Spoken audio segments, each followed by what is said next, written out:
Warning, there are profanity, topics, and other opinions that could offend you. Please watch and or listen at your own risk, and enjoy the show.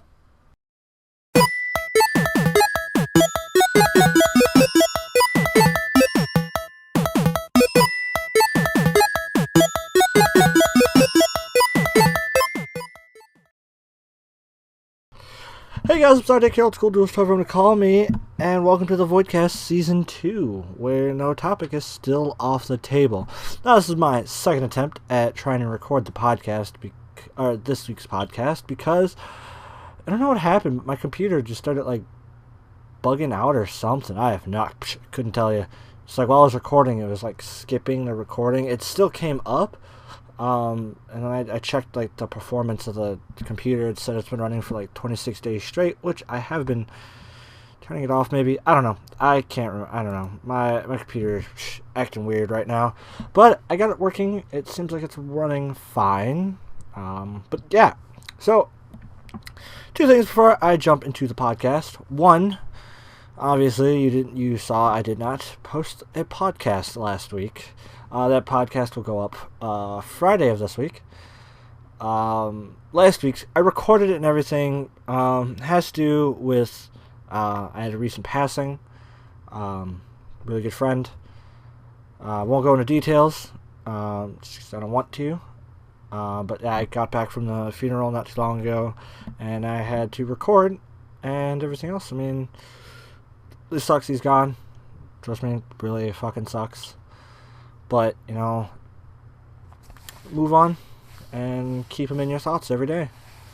But second thing I also want to talk about is last week when I recorded, I tried something new in the podcast, talked for a minute, about my week and everything that's been going on in my life, and, just some general story topics.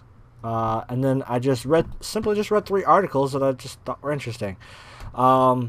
So I thought this week I'd try it and actually, implement it and make it, this is the thing I want to do. So if you guys really enjoy the new format of the podcast, then definitely post in the comments below telling me that it's awesome or tell me it's bad and want me to go back to the old way. Just let me know. I'm down for, I take criticism pretty well. Anyways, now we're moving on to the podcast. So before I jump into the 3 articles, just want to quickly talk about Shovel Knight. I bought Shovel Knight for the Nintendo Switch because, I love my Switch. Actually, and also on top of it, there's not a big plethora of games, like a big library of games to just be like, oh, I'm done with this game. Now I'm going to go pick up this game. Now I'm going to go pick up this game. You're kind of limited. But, after the summer, more games will be out, and we'll have a huge library for the Switch, which I'm excited for. So yeah, I've been playing Shovel Knight a lot, and I have a few complaints about it. Shovel Knight, the last boss is fucking hard. Definitely it takes some skill. I haven't beat the final boss yet, and it's a pain in the dick. But I moved on to, I wanted to try some of the DLC. And when you buy for the Switch, you get the game plus 2 DLC for $25. I think it's a pretty solid price. But there's Plague of Shadows is the first DLC they released, and then there was Spectre of Torment. Plague of Shadows, you play as Spectre Knight, you play as Plague Knight, and I'm not going to spoil, the story, but for me, it feels like they just remapped the entire game, and just with a new character. Well, not remapped, they just reskinned the entire game, which I don't like. I really don't like that much, because it's like, you're playing as New Knight. We just took the old game, put it right here, and now you're gonna play as this New Knight. We changed a few things on the levels to work with the mechanics of the new character you play as. I just don't like that. It doesn't feel like a new game. It just feels like I'm playing the same game with a different character. Torment, or Spectre of Torment, it's called. I think it's Spectre of Torment. You play Spectre Knight, which I fucking love. Spectre Knight. Spectre Knight is the shit. It's doing it still. It's not as bad. Just gonna hope for the best. But anyways, yeah. So you play as Spectre Knight, and Spectre Knight is just amazing. He's possibly the best fucking knight. You play with a scythe. Alright, Plague Knight, you play with bomb. I don't really like the bombs. I just like the melee weapon. Shovel Knight was awesome. At least you had a melee weapon, and with You know, the other one, it's kind of like you can plan your shots with the bombs with Plague Knight, but I just feel like you can't really do too much with it.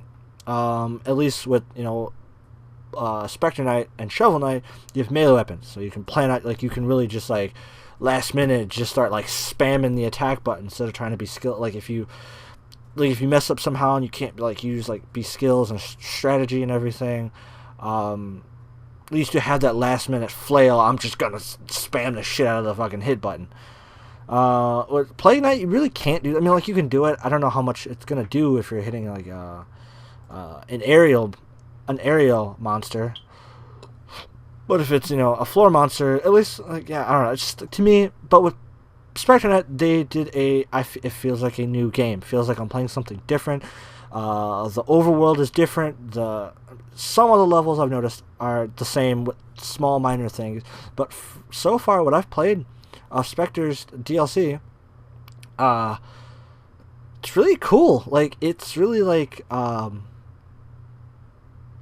it's really interesting how they do it. I'm trying to, like, go non-biased. I mean, like, I've already been pretty biased, but I've explained what it was. I mean, it doesn't matter. Anyways, Spectre Knight, it definitely feels like a brand new game to me, and like I'm playing something different. Yes, it's still Shovel Knight, but or Shovel Knight DLC, but it still feels like it's something new and interesting. It keeps me engaged, and it's still hard because side scroll. Me and Scott side scrollers. Ooh, girl. I rage pretty hard on them. But anyways, moving on. Yeah, it's Spectre. In my personal opinion, it feels like Spectre Knight, or the Spectre of Torment, is a new game, and it's fun. It's really fun. So far, I'm kept engaged. I'm like wanting to play through it more and everything like that. Plague of Shadows, I don't personally, I don't think it was too good, only because I don't like the mechanics and everything that go with it. Because you jump with it, like you use your bombs to do jumps and everything like that. First 5 minutes of the game, I had to look up how to get around something because to me, it didn't explain too much, or it didn't explain the abilities all that well. When you get new abilities for Shovel Knight, you know, it explains to you, you know, boom, this is what it does. Spectre or Plague Knight, it doesn't really explain the, you know, abilities and everything and the mechanics of the new character all that well. Spectre Knight, when you get a new weapon and a new ability, they make you do like a quick, like 30-second level, and you can only use that weapon or the new ability or weapon or whatever. So you learn how to use it, I guess, properly. So I think Spectre Knight is really good. I like it. I love it a lot. And that's really, I mean, I don't know. Like I said, Shovel Knight's a really good game. It's really fun. I definitely say pick it up. Just know it's hard. Moving on to the next piece. Now moving on to the 3 articles I like to read because, you know, trying something new. Quickly, quick article I thought was interesting. Battleborn goes free to play today. Reading this, the article I'm reading is June 6th of 2017. That's when this article went up, and that's when I'm also recording. So, yeah, Battleborn is now free to play.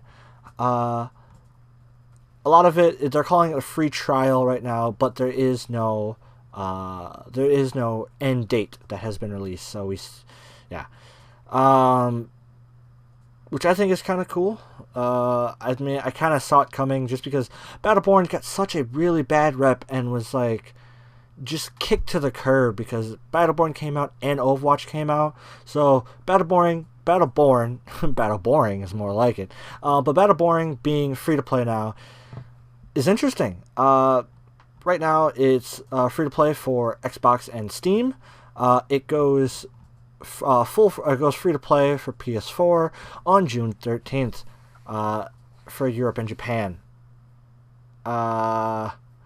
So yeah, I'm pretty sure I'm gonna end up giving it a whirl to play and giving it a try. I never played Battleborn just because I played Overwatch and I already spent $60 on Overwatch twice. I bought Overwatch twice for my Xbox and my computer. But so for people that have purchased Battleborn prior to today, you get a Founders bonus. You get 1,000 platinum, 50 credits, exclusive Founder player title, gold skins for Melka and Deande. I think that's how you say it. You get 5 core loot packs, 1 for each command faction pack, 5 total. 1 exclusive Founders loot pack that includes 1 guaranteed piece of legendary gear, 1 guaranteed piece of legendary boss gear, and 2 guaranteed pieces of common or better gear. That was weird on my computer. Guaranteed exclusive legendary Shard of Souls geared item, an AO activation cost LLC shard generator. I don't know what that is. And then 4 guaranteed flare items, including exclusive Founders Crown flare item, which is pretty cool. Sucks I never bought the game, but I'm definitely going to give the free-to-play a chance. I'm going to give this game definitely a chance since it's free-to-play. Why not? And if it's good, I'm kind of mad that I didn't buy it before. But that's really about it on Battleborn. Like I said, Battleborn was definitely shadowed and kicked to the curb because of Overwatch, because everyone was like I don't know if for everyone that didn't keep up with that doesn't keep up with video games like I do, Battleborn and Overwatch, they came out at the same time. They are 2 completely different games. Other people might argue that they might say like, oh, Battleborn is just a clone of Overwatch and blah blah blah, and you know what? Overall, if you want to say they're the same, if you really want to say they're the same game, then they're both clones of TF2. And TF2 is a clone of another. Clones of games is interesting as long as it gives something new and, different and something different than what the quote-unquote clone of it is. Then it just gives competition and shows that, the previous game is outdated. No one really cares about it. This game takes your game and makes it better because we do this cool new thing. So it's, like I said, Battleborn to me, just doing my research, I never played Battleborn, and I don't think it is a clone of Overwatch. It is its own separate game. The different game modes and everything like that. From what I'm understanding, from this article, don't worry, it'll be in the description below, as well as there is a podcast of something on there. It is a MOBA, a hero shooter MOBA. And if you don't know what a MOBA is, League of Legends. That's a really good example. League of Legends, Dota, Smite.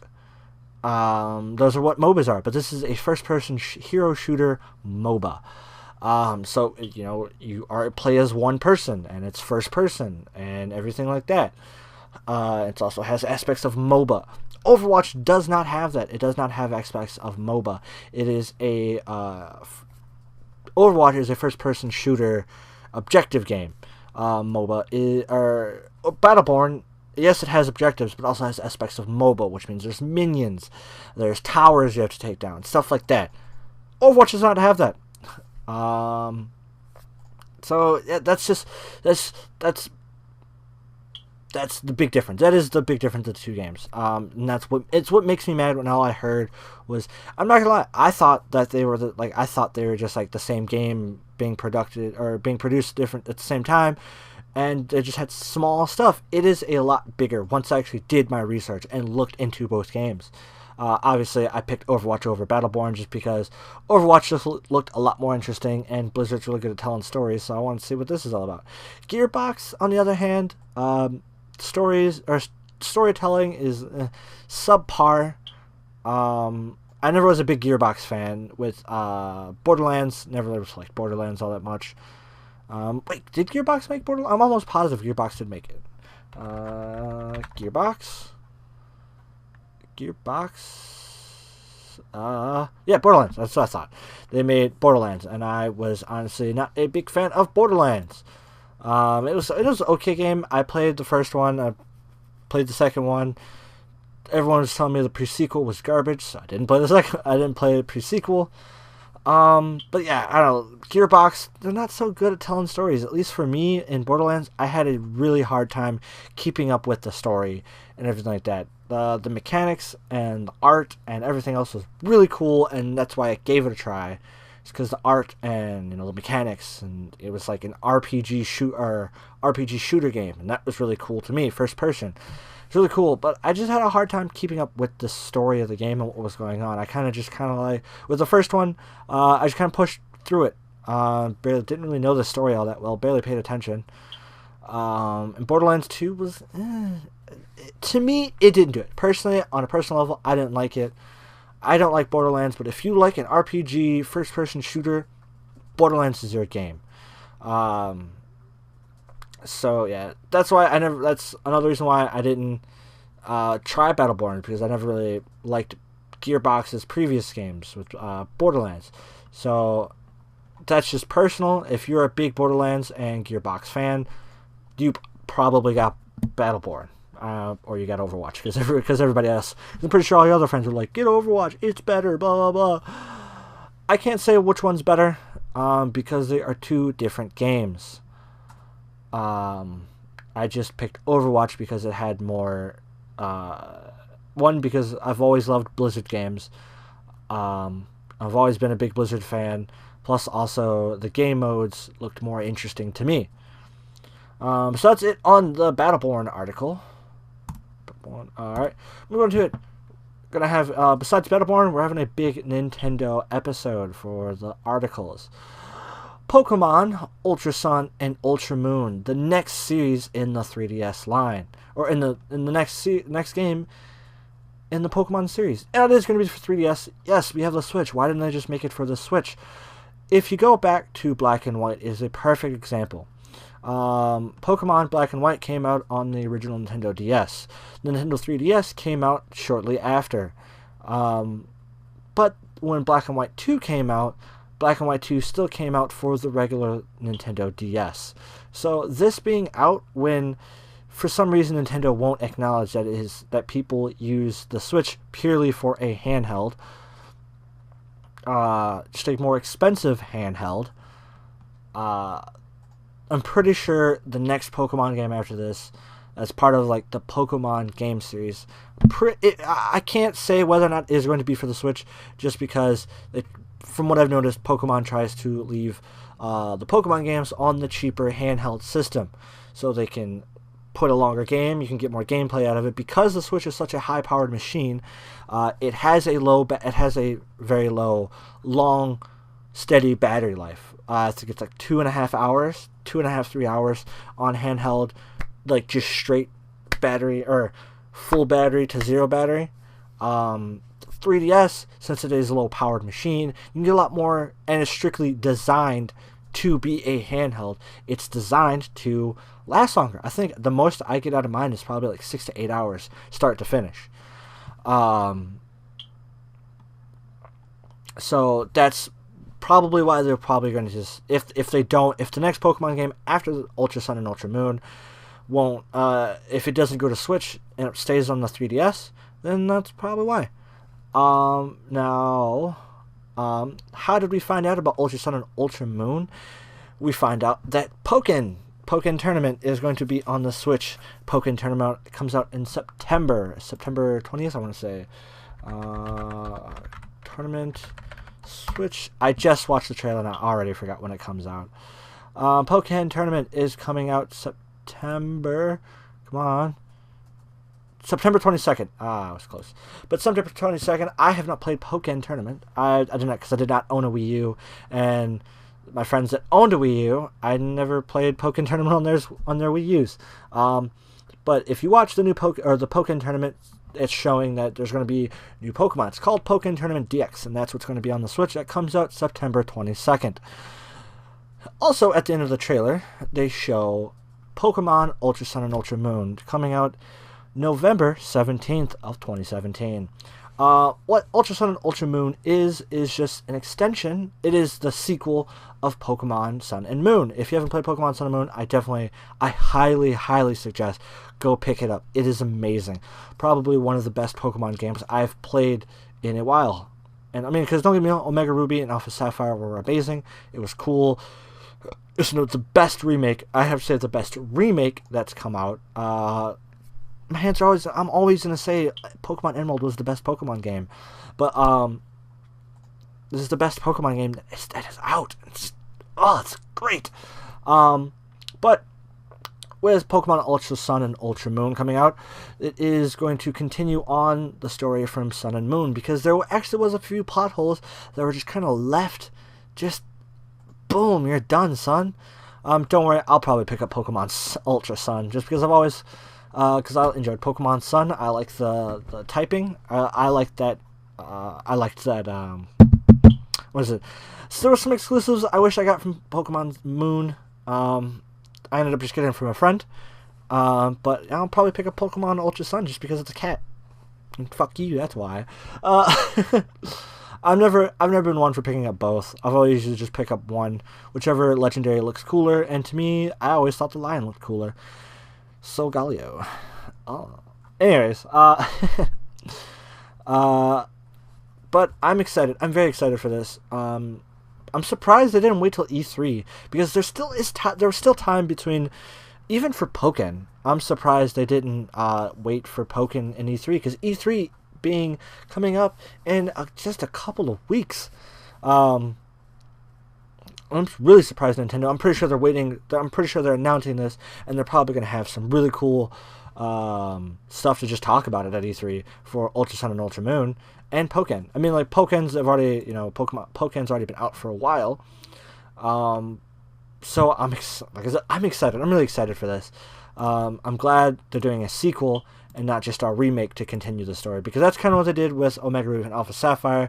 That's what continued the story for Gen 6. The fact that they're actually making a sequel for Gen 7, that's awesome. I'm glad. I'm really happy they're continuing the story. Really excited to see what they do. And don't worry, I'll probably pre-order this. And moving on to the last article of the podcast. Nintendo E3 2017. What to expect. Basically, tune in Tuesday, June 13th at 9 a.m. Pacific time for a Nintendo Direct. You can have it live stream. I'm almost positive it'll be live streamed to Twitch.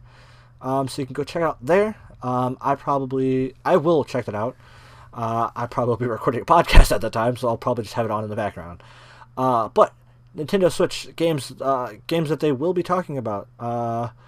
The upcoming games that they'll talk about: Super Mario Odyssey, Splatoon 2, which Splatoon 2 and ARMS, when ARMS comes out, it'll be out. E3 will have, ARMS will be out before, Wait, will it? No. Because I looked up today.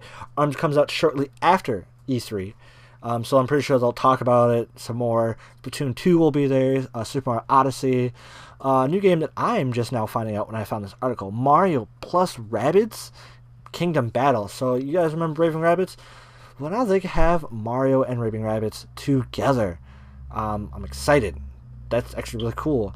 Fire Emblem Warriors, which is just a new Fire Emblem game that is coming to the Switch. Let's see, calibrating once again. Oh yeah, that's right. Fire Emblem Warriors is just like Dynasty Warriors. It's just Fire Emblem characters. So that's pretty cool. Xenoblade Chronicles 2, which was a Wii game. Xenoblade Chronicles 2 was a Wii U game that was redone. Then there was Xenoblade that was on the Wii. So that's pretty cool. A bunch of indie games. It's literally what the article just says. Bunch of indie games. Some unannounced familiar faces Nintendo is trying to keep. Trying to think months, not years ahead. So I'm pretty sure a Super Smash Bros. Game might be announced, a new one, or they might just port over the Wii U one, or Smash Bros. 4. Mario Party, something probably about Mario Party or Mario Sports. Mario Maker, probably. Who knows? I'm pretty sure it'll be something to do with Smash, Mario Party, or any of the Mario games. So that's that'll be pretty cool. And then some 3DS games that will be there that they're going to talk about. Miitopia. So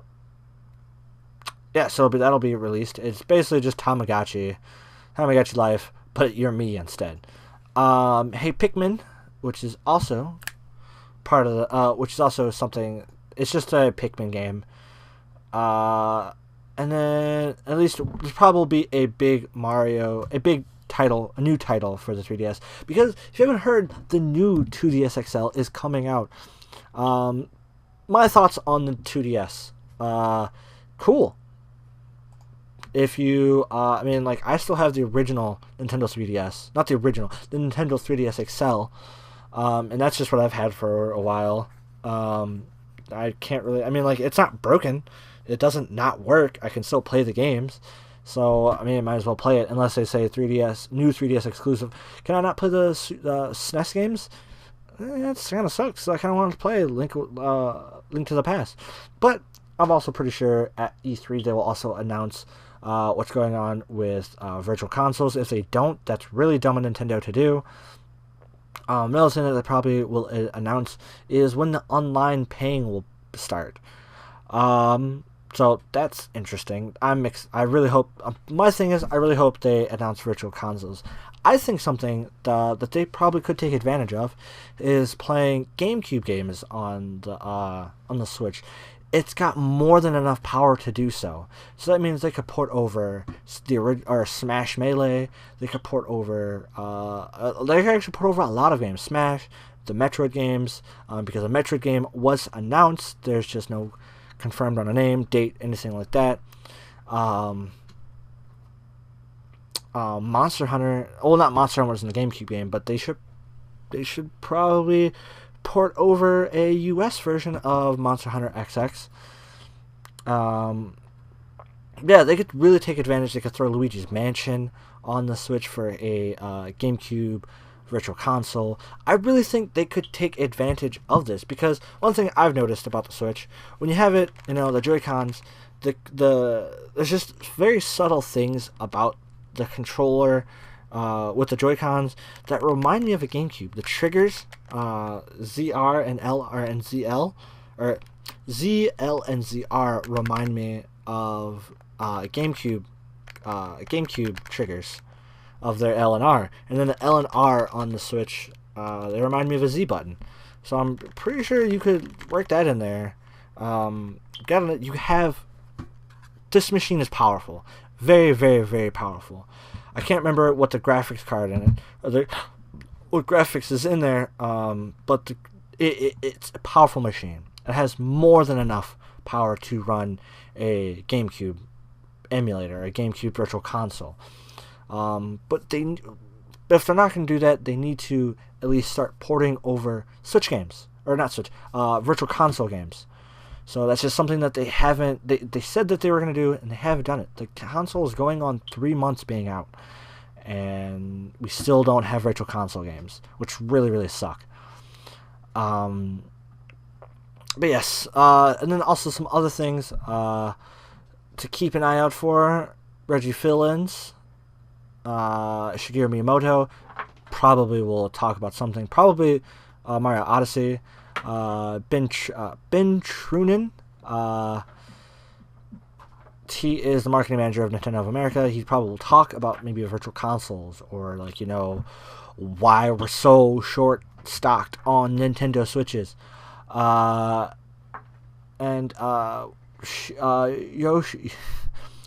Yoshaki Kaizumi, I'm pretty sure I fucked that up, but pretty sure he'll be there to talk about some stuff. But yeah, Nintendo needs to take big advantage of this, because they need to take E3s and announce virtual consoles. Need to talk about how they're going, because we're supposed to pay for online coming in the fall. Or like they said, end of summer, early fall. So they need to talk about that, so we know what's going on with that. They need to talk about upcoming games for more titles. Even if Virtual Console is announced, and all of these other games that are coming out, and there's a lot of games that do end up coming out for the Switch. Even if they come back in, if they come early 2018, late 2017, they need to talk about them. They need to tell the fans, including the people that actually bought a Switch, They need to tell us what the fuck is going on. We put money into your console. We deserve to know what the fuck is going on with our console. But that's just my personal opinion. Nintendo, get shit together with what's going on at E3. I'm pretty sure next week I'll talk about PlayStation and Xbox, what's going on there, with what we have to look for about E3. And I'm pretty sure after next week, the next podcast, not next week's podcast, but the podcast after that, I'll be talking about E3, what happened at E3. Just because it's that time of the year when the video game industry announces hella shit just comes out, and so I just want to keep my fans informed and everything like that. And then after this next month or two, I'm pretty sure I'll go back to talking about regular topics. But these next 3 or 4 podcasts coming up, probably predominantly E3 stuff and video game stuff in general, just because it's that time of the year when video games or video game stuff actually comes out and or is announced that comes out at the end of the year towards the holiday season, and I'll just get to talk about it. So, but thank you guys so much for watching and or listening to the Voidcast Season 2. Don't feel like, share, and subscribe to my other videos. And thank you guys, and have a wonderful, beautiful night, day, thing, or whatever.